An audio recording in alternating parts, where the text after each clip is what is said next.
Turtle Beach VelocityOne Flight Stick. On the outside, it seems like a no-brainer for anyone just getting started in flight sim. But there are a few things that you should know before buying, and we're going to cover all of it.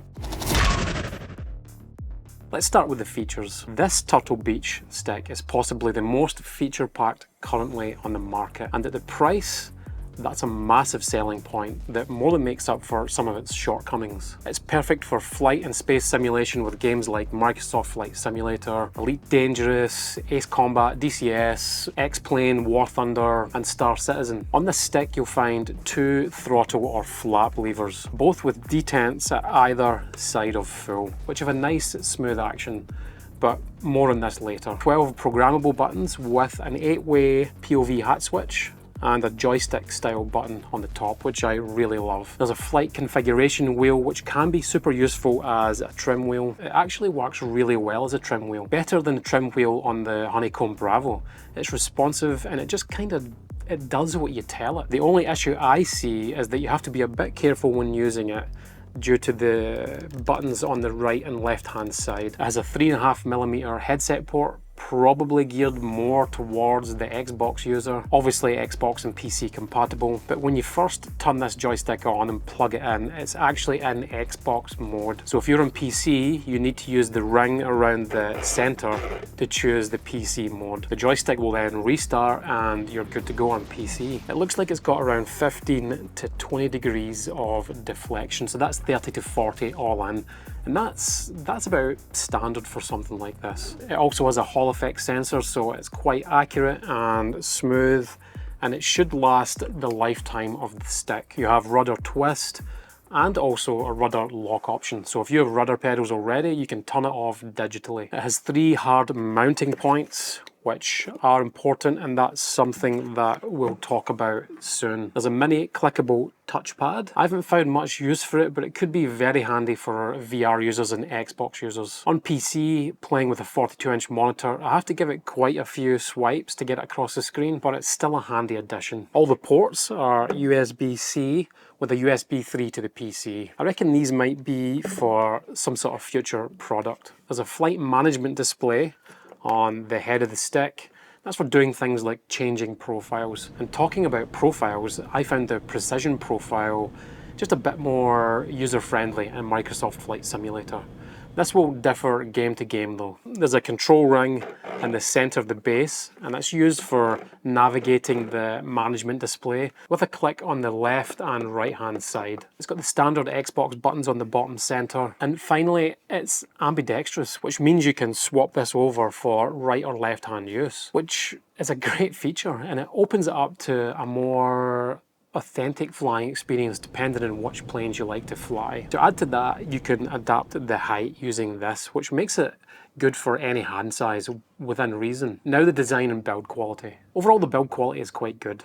The grip is a kind of soft matte plastic, might be some sort of hard rubber, and the base is hard plastic. The trim wheel and the POV switches on the top are just what you would expect. The trim wheel has some muted notches in there, which give it a really nice feeling when rotating. The buttons on the base are equal to that what you'd find on a standard Xbox controller, and the 2 axis levers are very nice to use, although the detent sections are a little bit short, but I'd still rather have them than not. Now the important part, the feeling of the stick.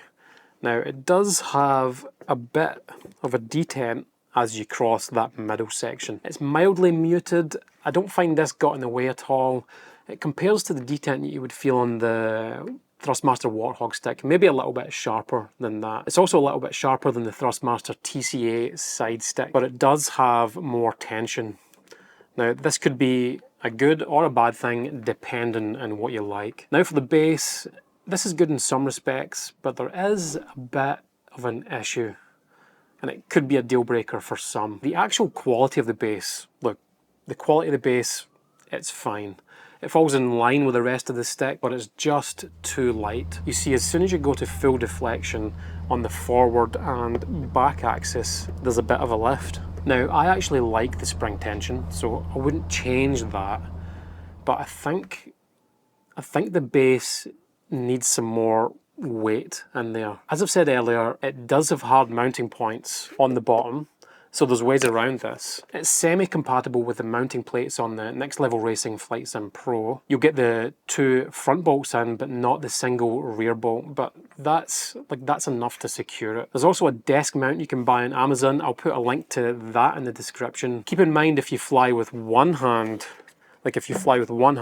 on the stick, like on the base, then your weight, the lifting won't be an issue because your weight's going to be mostly holding it down. So how does it compare value-wise? At $130, it sits at the lower end of the market in terms of price, and I think it punches above its weight quite easily, just in terms of the sheer amount of useful features. Everything considered, for me, it's the best sub $200 stick you can buy purely based on features. Other options might be the Thrustmaster TCA side stick or the T1600. Both good option flight sticks, but with much less features. Link in the description to all of those. Now it's time for the good and the not so good. And like always, we'll start with the good. It's got great quality materials and it's constructed really well.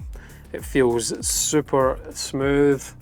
It's plug and play in Microsoft Flight Simulator, extremely functional, using the left or the right hand side.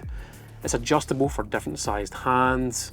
You got 2 axis or 2 levers on the side. The trim wheel is excellent. You can lock off the rudder if you have rudder pedals. The price at $130, it's perfect for those dipping their toes into flight sim, and it's Xbox and PC compatible. Now the not so good. The base is easy to move around, full deflection, and it can just lift a little bit. The detents and the levers are a little bit short, and less of a detent in the middle would have been nice, but I mean, it's not a deal breaker. So who is this for? I think the Turtle Beach VelocityOne Stick is for the new or the casual simmer. The simmer that just wants one peripheral that'll do it all before they decide which path they'll follow. I think Xbox users might get the most out of it overall. It's also for the newbie that wants to dip their toes in and have a great experience without annihilating their bank account, because we all know flight simulation, well, it ain't cheap. When someone asks me what to buy when they're first starting out, I always recommend a stick. A flight stick will get you flying just about anything without feeling,